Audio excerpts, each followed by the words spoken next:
आज हम बात करने वाले हैं, ये जो मेरे हाथ में नक्शा है। हम जानते हैं कि जब जमीन पैमाइश होती है तो ये नक्शे के अनुसार होता है, खतियान के अनुसार नहीं।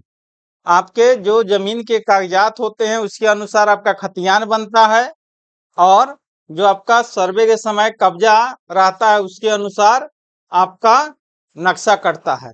तो मेरे हाथ में एक नक्शा है, ये CS नक्शा भी हो सकता है, RS भी नक्शा है, लेकिन से RS नक्शा है। अब आपको कहीं भी जमीन का विवाद है आपके घर में, तो आप क्या करते हैं? अगर मान लीजिए आपका खेत है, एक खेत का विवाद है, इसका प्लॉट नंबर 556 है, तो इसमें क्या पोजीशन बनेगा? या तो हो सकता है कि ये उत्तर वाला खेत वाला इसको जमीन पकड़ा होगा, या दक्षिण वाला पकड़ा होगा, या पूरब वाला, या पश्चिम वाला। मतलब इस खेत का रकबा अगर कम है, तो इस खेत का रकबा कम है तो कोई ना कोई इसको क्या किया होगा, इसको पकड़ा होगा। तो यहाँ पे तो कैसे पता चलेगा कि जमीन कम या ज्यादा है? जमीन जो है हमारा कम है या ज्यादा है, कैसे पता चलेगा? तो ये नक्शा के अनुसार, कम या ज्यादा है या बराबर है, कैसे पता चलेगा? नक्शा के अनुसार। तो नक्शा के अनुसार, तो इस नक्शा की पैमाइश, इसीलिए कहा जाता है कि जो नक्शा कहेगा वही अमीन करेगा। मतलब अमीन जो होता है इस नक्शे का गुलाम होता है, इसी के अनुसार वो पैमाइश का काम करेगा। लेकिन अगर ये पैमाइश का काम इस नक्शे को सही ढंग से नहीं किया जाए तो इसमें त्रुटि होती है।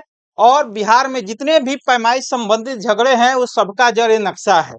कोई ये नक्शा को सही तरीका से अगर अमीन माप दिया तो वहां झगड़ा सलट गया, अगर नहीं मापा तो अगर दूसरा अमीन आएगा तो अलग नापेगा, तीसरा आएगा तो अलग नापेगा। क्योंकि जो मापने के तरीके हैं, टेनिस ये डायगोनल स्केल्स का लोग यूज करते हैं, ये आपका गुनिया का यूज करेंगे, प्रकार का यूज करेंगे, कंघी का यूज करेंगे, अलग अलग इंस्ट्रूमेंटों का यूज करके अमीन साथी पैमाइश करते हैं अपने।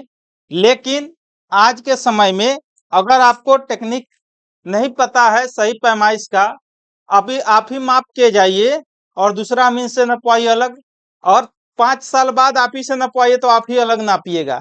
तो आज नापिएगा वो सही कि 5 साल बाद आप नापे रहेंगे वो सही, तो ये तरह का परेशानी होता है। तो अब नई तकनीक का आ गया है मोबाइल। ये नक्शे को, इस नक्शे को हम क्या करेंगे, इस नक्शे को इसमें डाल दीजिए और डाल करके और पैमाइश का काम कर लीजिए। वो भी कैसे? आपके हाथ में मोबाइल है तो मोबाइल से, आपके हाथ में टैब है तो टैब से। आपको जिसकी सहायता से पैमाइश करना है उसकी सहायता से आप पैमाइश कर सकते हैं, और ये पैमाइश जो है आपका सही और सटीक होगा। लेकिन इससे आगे बढ़ के हम बात करेंगे कि ये जो आपका नक्शा है इसके जरिए आप क्या क्या काम कर सकते हैं। इस नक्शे पर या वही हमने लिखा है कि इस नक्शे पर एक अमीन क्या करते हैं कि इस पर दूरी निकालते हैं, दिशावार लंबाई चौड़ाई निकालते हैं, इस पर पेंसिल लाइन चलाते हैं, उसके बाद इस पर ट्रेसिंग का काम करते हैं, इस पर आपका इससे बंटवारा का काम करते हैं, अलग अलग काम करते हैं। लेकिन और करने में इसमें परेशानी भी होती है। अब ये जो मोबाइल या टैब है इसकी सहायता से ये जो आपके गांव का जो नक्शा है, ये नक्शे पर क्या क्या काम कर सकते हैं उसी का हमने एक लिस्ट बनाया है जो कि हम लोग सिखाते हैं। तो क्या क्या काम कर सकते हैं? पहला काम कर सकते हैं कि 1 क्लिक में आप इसका एरिया निकाल सकते हैं, जैसा कि डेमो के तौर पे बहुत सारे वीडियो में हमने बताया हुआ है। दूसरा काम हम क्या कर सकते हैं कि दिशावार मेर की लंबाई और चौड़ाई की उत्तर दक्षिण पूर्व पश्चिम कौन कितना है उसको हम लोग निकाल लेते हैं। ऐड एरिया के द्वारा अगर टेढ़ा मेढ़ा खेत है तो उससे हम लोग इसका एरिया निकाल लेते हैं। अगला काम क्या करते हैं, मल्टी पॉइंट के जरिए एक मुस्तकिल चौमेरा तिमेरा से कटान मिलाते हुए हम दूरी निकाल लेते हैं। अगर पांचवा काम क्या करते हैं, पेंसिल लाइन हम चलाते हैं।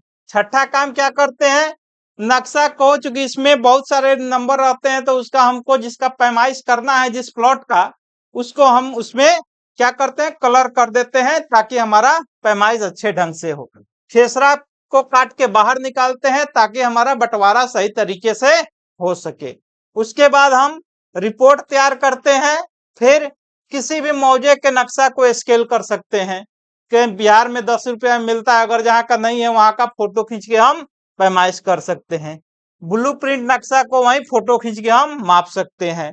और सरजमीन पर हम प्लॉट नंबर मुस्तकिल तिमेरा आदि खो सकते हैं मैप वर्क प्रो की सहायता से। बिना प्लॉट पर गए भी हम नंबर पता कर सकते हैं। नक्शा के 2 सीट को हम जोड़ सकते हैं और नया पुराना से हम पता कर सकते हैं कि हमारा नया में कौन सा नंबर है तो उसका पुराना कौन सा बना है। तो अगर अभी आप ये चीज सीखना चाहते हैं तो आप हमसे जुड़िए। 5 जुलाई से एक नया बैच आ रहा है, उसमें जुड़िए और सीखिए। धन्यवाद।